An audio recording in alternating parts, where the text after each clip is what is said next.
ಸ್ವಾದ ಸರೋವರಕ್ಕೆ ಸ್ವಾಗತ. ಜಯರಾಮ್ ಮತ್ತು ಲತಾ ಮಾಡುವ ನಮಸ್ಕಾರಗಳು. ವೀಕ್ಷಕರೇ, ಇವತ್ತು ನಾನು ಬಹಳ ಸರ್ವೇ ಸಾಮಾನ್ಯವಾಗಿ ಎಲ್ಲರೂ ಮಾಡುವಂತಹ ತಿಂಡಿ ಮಾಡ್ತಾ ಇದ್ದೀನಿ. ಅದೇನೆಂದರೆ ಸಬ್ಬಕ್ಕಿ ಅಥವಾ ಸಾಬೂದಾನ ಕಿಚಡಿ. ಎಲ್ರಿಗೂ ಗೊತ್ತಿದೆ, ಭಾಳಷ್ಟು ಜನ ವ್ರತದ ಸಮಯದಲ್ಲೆಲ್ಲ ಮಾಡಿರ್ತೀರಾ. ಆದರೂ ನಾನು ಅಂದ್ಕೊಂಡಿರೋ ರೀತಿ ನಾನು ವಿಭಿನ್ನ ಶೈಲಿಯಲ್ಲಿ ಮಾಡ್ತಾ ಇದ್ದೀನಿ ಅಂತ ಅಂದ್ಕೊಂಡಿದ್ದೀನಿ. ಹಾಗಾಗಿ ನಾನು ನನ್ನ ಮನೆಯಲ್ಲಿ ನಾನು ಹೇಗೆ ಮಾಡ್ತೀನಿ ಅಂತ ತೋರಿಸೋ ಒಂದು ಚಿಕ್ಕ ಪ್ರಯತ್ನ. ಈಗ ಬಾಣಲೆ ಇಟ್ಟಿದ್ದೀನಿ, ಗ್ಯಾಸ್ ಹಚ್ಚಿದ್ದೀನಿ. ಇದಕ್ಕೆ 1-2 ಸ್ಪೂನಷ್ಟು ಎಣ್ಣೆ ಹಾಕೋತಾ ಇದ್ದೀನಿ, ಅಡುಗೆ ಎಣ್ಣೆ.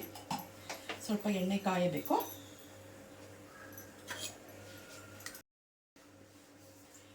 ಎಣ್ಣೆ ಕಾದಿದೆ. ಈಗ ನಾವೊಂದು 1/4 ಟೀ ಸ್ಪೂನಷ್ಟು ಗಟ್ಟಿ ಹಿಂಗೆ ಇಟ್ಕೊಂಡಿದ್ದೀನಿ. ಗಟ್ಟಿ ಹಿಂಗೆ ಹುರ್ಕೋತಾ ಇದ್ದೀನಿ.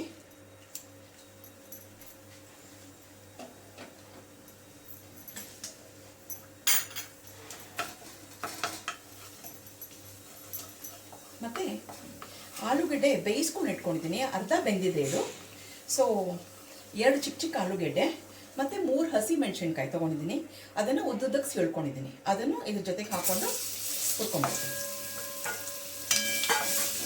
ಚೆನ್ನಾಗಿ ಗರ್ಗರಿಯಾಗಿ ಹುರ್ಕೊತೀನಿ ಇದನ್ನು. ಇದು ಹುರಿಯೋದೊಳಗೆ ನಾನು ಒಂದಿಷ್ಟು ಕಡಲೆಕಾಯಿ ಬೀಜ ಅಂದರೆ ಶೇಂಗಾ ಬೀಜ ಇದೆಯಲ್ಲ, ಅದನ್ನು ಚೆನ್ನಾಗಿ ಡ್ರೈ ರೋಸ್ಟ್ ಮಾಡ್ಕೊಂಡಿದ್ದೆ. ಡ್ರೈ ರೋಸ್ಟ್ ಮಾಡಿಕೊಂಡು ಒಂದು ಮಿಕ್ಸರ್ ಜಾರ್ ಹಾಕಿಟ್ಕೊಂಡಿದ್ದೀನಿ. ಇದನ್ನು ನುಣ್ಣಗೆ ಪುಡಿ ಮಾಡ್ಕೊತೀನಿ. ಮತ್ತು ಅದರೊಳಗೆ ಒಂದು ಸ್ವಲ್ಪ ಭಾಗನ ಅರ್ಧ ಮಾಡಿಕೊಂಡು ಹಾಗೆ ಕಪ್ಪಲ್ಲಿ ಇಟ್ಕೊಂಡಿದ್ದೀನಿ.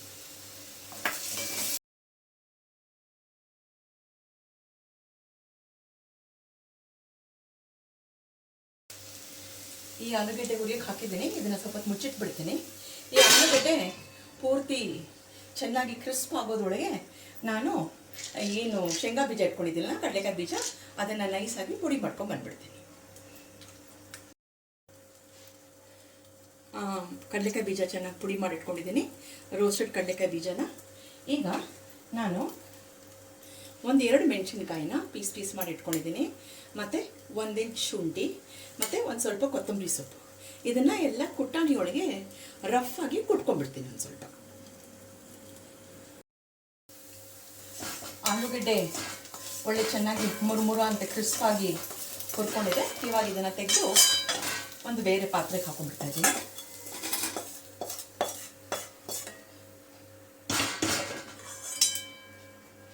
ಇವಾಗ ಇದೇ ಬಾಣಲೆಗೆ ಮತ್ತೆ ಒಂದು 2 ಸ್ಪೂನಷ್ಟು ಎಣ್ಣೆ,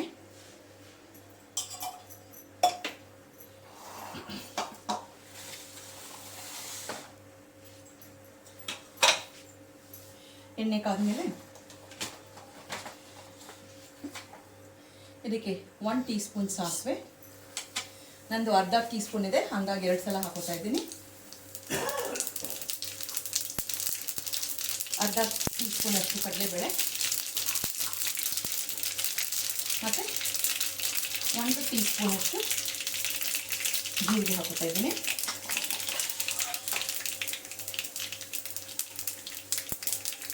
ಮತ್ತು ಆ ಕಡಲೆಕಾಯಿ ಬೀಜ ಏನು ಪುಡಿ ಮಾಡಿ ಇಟ್ಕೊಂಡಿದ್ನಲ್ಲ, ಆ ಪುಡಿನೂ ಇದಕ್ಕೆ ಹಾಕೊಂಡ್ಬಿಡ್ತಾ ಇದ್ದೀನಿ ಚೆನ್ನಾಗಿ ಹುರ್ಕೊಳ್ಳೋಕ್ಕೆ. ಒಂದ್ಸಲ ಹುರಿದಿದ್ದೀವಿ, ಮತ್ತು ಎಣ್ಣೆ ನಾನು ಹುರಿತು ಅಂದರೆ ಅದ್ರ ಘಮ ಚೆನ್ನಾಗಿ ಬರುತ್ತೆ. ಇವಾಗ ಈ ಕಡಲೆಕಾಯಿ ಬೀಜ ಏನು ಅರ್ಧ ಮಾಡ್ಕೊಂಡು ಇಟ್ಕೊಂಡಿದ್ನಲ್ಲ, ಇದನ್ನು ಇದ್ರ ಜೊತೆಗೆ ಸೇರಿಸ್ಕೊತಾ ಇದ್ದೀನಿ.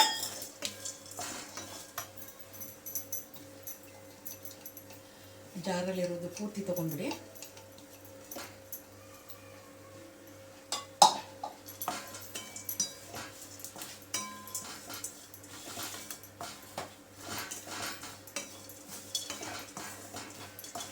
ಸ್ವಲ್ಪ ಇದು ಹುರಿದಿದ್ದ ಪರಿಮಳ ಬರಬೇಕು. ಹುರಿದ ಪರಿಮಳ ಬಂದಾಗ ಇದಕ್ಕೆ ಈ ಹಸಿ ಏನು ಹಾಕ್ಕೊಂಡಿದ್ವಲ್ಲ, ಕೊತ್ತಂಬರಿ ಬೀಜ, ಶುಂಠಿ ಮತ್ತು ಹಸಿ ಮೆಣಸಿನ್ಕಾಯಿ, ಅದನ್ನು ಇದಕ್ಕೆ ಸೇರಿಸ್ಬಿಡೋಣ.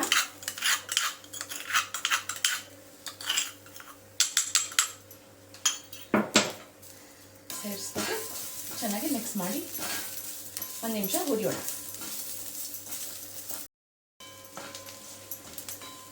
ಚೆನ್ನಾಗಿ ಹುರಿದಿದೆ. ಕಡಲೆಕಾಯಿ ಬೀಜ ಮತ್ತು ಕಡಲೆಕಾಯಿ ಪುಡಿ ಮಾಡ್ಕೊಂಡಿರೋದು. ಇವಾಗ ನಾನು ಒಂದು 200 ಗ್ರಾಮ್ ಅಷ್ಟು ಸಬ್ಬಕ್ಕಿನ ನೆನೆಸಿಟ್ಕೊಂಡಿದ್ದೆ. ಕ್ಲೀನಾಗಿ ಒಂದು 3-4 ಸಲ ತೊಳೆದಿಟ್ಬಿಟ್ಟು ಅದು ಮುಳುಗುವಷ್ಟು ಮಾತ್ರ ನೀರು ಇಟ್ಕೊಂಡಿದ್ದೆ. ಒಂದು 3 ಅವರ್ಸ್ ನೆನೆಸಿಟ್ಟಿದ್ದೆ. ನೀರು ಕಡಿಮೆನೇ ಹಾಕಿ, ಜಾಸ್ತಿ ಹಾಕಿಬಿಟ್ರೆ ಅದು ಮುದ್ದೆ ಮುದ್ದೆ ಆಗೋಗುತ್ತೆ. ನೆನೆಸಿಟ್ಕೊಂಡಿದ್ಮೇಲೆ ಅದನ್ನು ಇವಾಗ ಅದಕ್ಕೆ ಸೇರಿಸ್ಕೊತಾ ಇದ್ದೀನಿ. ಈಗ ನೋಡಿ, ನೆನೆಸಿರೋದ್ರಿಂದ ಹಿಂಗೆ ಅಂದ ತಕ್ಷಣ ಎಷ್ಟು ಮೆತ್ತಗೆ ಹಿಂಗಾಗುತ್ತೆ ಅಷ್ಟವರೆಗೂ ನೆನೆಲಿ. ಜಾಸ್ತಿ ನೀರು ಹಾಕಬೇಡಿ.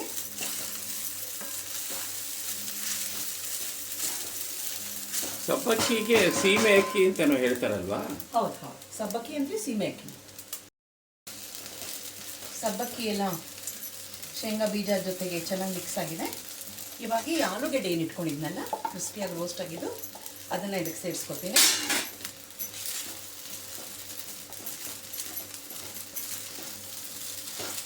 ಮತ್ತು ರುಚಿಗೆ ತಕ್ಕಷ್ಟು ಉಪ್ಪು ಹಾಕೋತೀನಿ.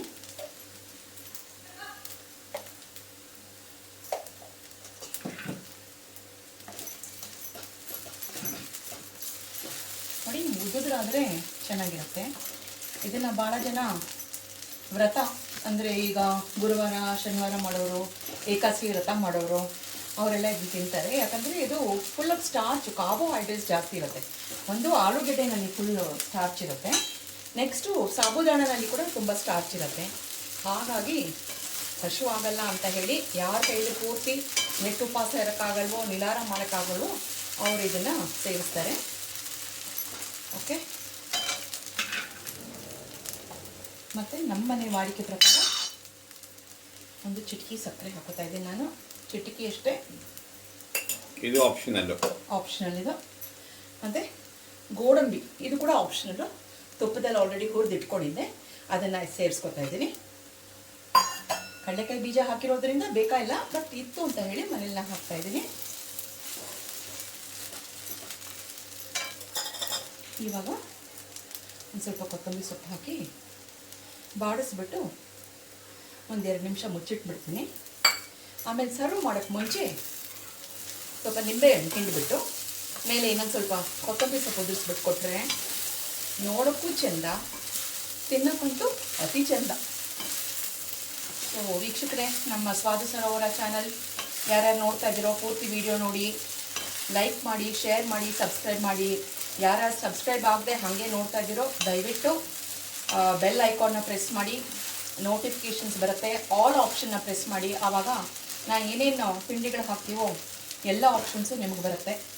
ದಯವಿಟ್ಟು ಹೀಗೆ ಮಾಡಿ ನಮಗೆ ಸಪೋರ್ಟ್ ಮಾಡಿ. ಈಗ ಒಂದು 2 ನಿಮಿಷ ನಾನು ಮುಚ್ಚಿಡ್ತಾ ಇದ್ದೀನಿ. ಮುಚ್ಚಿಟ್ಬಿಟ್ಟು ಆಮೇಲೆ ನಿಂಬೆಹಣ್ಣು ಹಿಂಡ್ತೀನಿ. ನೋಡಿ ಎಷ್ಟು ಉದುರಾಗಿದೆ, ಒಂದಕ್ಕೊಂದು ಅಂಟ್ಕೊಂಡೇ ಇಲ್ಲ. ಎಷ್ಟು ಉದುರಾಗಿದೆ ನೋಡಿ, ನೋಡೋಕ್ಕೆ ಎಷ್ಟು ಚೆನ್ನಾಗಿ ಕಾಣುತ್ತೆ. ಮತ್ತು ನಾವು ಮಾಡೋ ಅಡುಗೆ ಹಿಂಗೆ ಬಂದುಬಿಟ್ರೆ ನಮಗೆ ಒಂದು ಖುಷಿ. ಇವಾಗ ಗ್ಯಾಸ್ ಆಫ್ ಮಾಡಿದ್ದೀನಿ. ಒಂದು ಸ್ವಲ್ಪ ನಿಂಬೆಹಣ್ಣು ಹಿಂಡ್ಬಿಡ್ತೀನಿ. ಬೇಕಾದರೆ ಮತ್ತೆ ಹಿಂಡ್ಕೊಬೋದು ತಿನ್ನುವಾಗ. ನಿಂಬೆಹಣ್ಣು ಹಿಂಡ್ಬಿಟ್ಟು ಒಂದು ಮಿಕ್ಸ್ ಕೊಡಿ.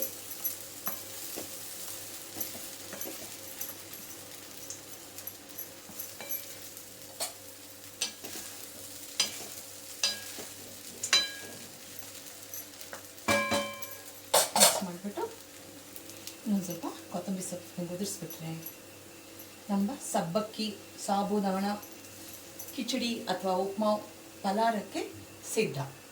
ಇಷ್ಟು ಹೇಳಿ ನಮ್ಮ ವಿಡಿಯೋನ ಇಲ್ಲಿಗೆ ಮುಗಿಸ್ತಾ ಇದ್ದೀವಿ. ಸೊ ಜಯರಾಮ್ ಲತಾ ಅವರು ಮತ್ತೆ ಮುಂದಿನ ವಿಡಿಯೋ ನಾವು ಸಿಗ್ತೀವಿ. ಅಷ್ಟವರೆಗೂ ನಮಸ್ಕಾರಗಳು.